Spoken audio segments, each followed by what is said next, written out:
danna subscribe, kana ka danna ƙararrawar sanarwa ta yadda za a dinga sanar da kai da zarar mun ɗora sabon shiri.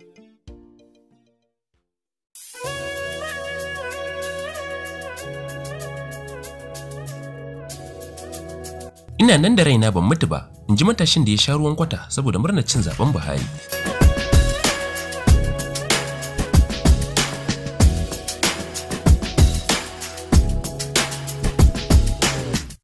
Matashin da ya wanka a cikin kwata ya kuma sha ruwan kwata don yin murnar lashe zaben shugaban ƙasa, Muhammadu Buhari, ya karyata labarin cewa ya mutu. Ya ce yana nan da ran shi, ƙarya ce kawai aka yada a shafukan sada zumunta yanar gizo na mutuwar tashi.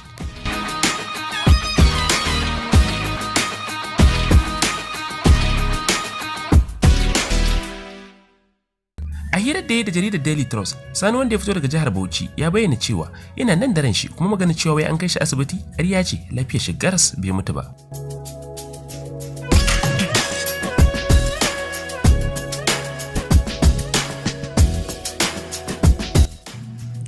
Rahotanni sun bayyana cewa Sani ya alƙawarin idan shugaban ƙasa Muhammadu Buhari ya lashe zaɓe a karo na biyu, zai shiga cikin kwata ya kwanta na tsawon wani lokaci sannan ya sha ruwan kwatar.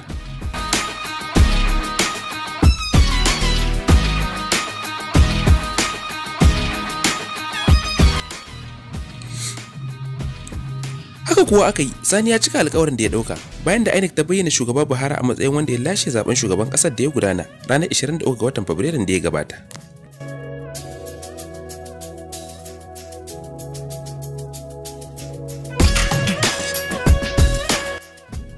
Hoton shi da ruwan kwata a jikin shi ya yi inkiyar 4+4 ya watsu sosai kamar wutar daji a shafukan sada zumunta. A ranar Talata ne aka rawaito cewa Sani ya mutu saboda ruwan kwatar da ya sha.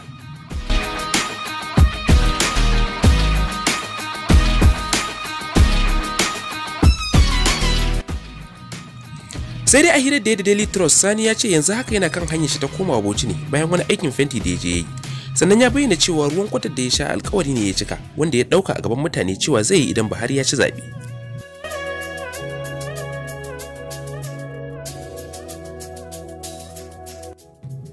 Da na subscribe don samun labarai da ɗuminsu daga tashar Tsakar Gida.